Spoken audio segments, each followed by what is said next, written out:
So, Kevin, I know it's not your project, but you had a chance to witness the Walk Again project in Brazil when your team, I guess, with Miguel, outfitted a paraplegic patient with an exoskeleton and using brain-machine interface enabled that young man to stand up and kick out the first ball at the World Cup last summer, right? Yeah. So how was it from your perspective? You were there at ground zero. I just want to start by thanking anyone who's ever donated money to Duke or Pratt on behalf of all the undergraduates up here. You really made like our research experiences and probably the best summer of my life possible. So yeah, it was a really amazing moment. If you're interested, you can watch the video online.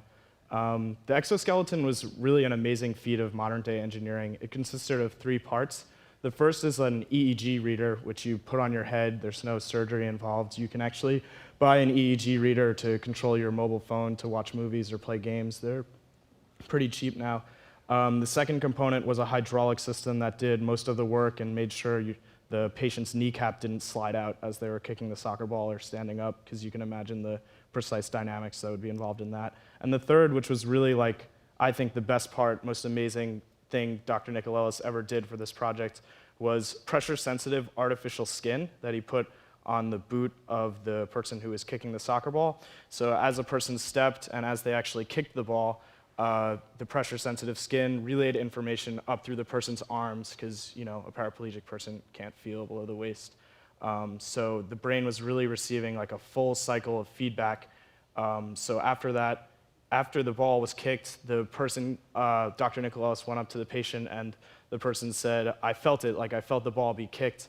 And after a year and a half of training, her brain had been rewired to actually feel the artificial skin as if it was in her own brain. And I think the most amazing part was this was more of really an experiment than just a demonstration. It was 8 patients who underwent this year and a half long training. After that year and a half long of training, many patients had increased motor movement below where they had at the start of the training. So they had actually almost regained movement a little bit in their upper hips compared to where they had been before. Right. So there were some things that were surprises from this project. That, it was funded by the Brazilian government, and Brazil was very supportive of it, even if FIFA wasn't so excited about it.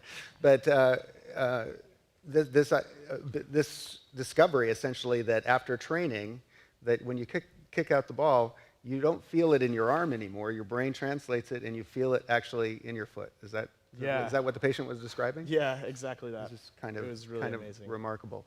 So essentially, the information was being translated in the brain to the part of the cerebral cortex where signals used to come from the foot, but it was coming via the arm now and through the sensors. Pretty fantastic. But this was actually just a side trip for you, because you're working on another project in the Nicolelis lab. It's something called the brain-to-brain interface? Yeah, brain-to-brain interface. So the best example I can give for that is it might be difficult to regrow cells in the visual cortex of someone who's blind, but if you could, say, implant something in the visual cortex of a dog, you could literally have a person seeing eye dog see for them in a brain-to-brain way. So that's what Dr. Nicolelis is working on now. He's a real pioneer in the field. Historically, neuroscience has focused on only one brain, but Dr. Nicolelis is a really creative guy and is trying to focus on web of brains and maybe even brain-controlled Bitcoin payments and things like that. Wow. Yeah.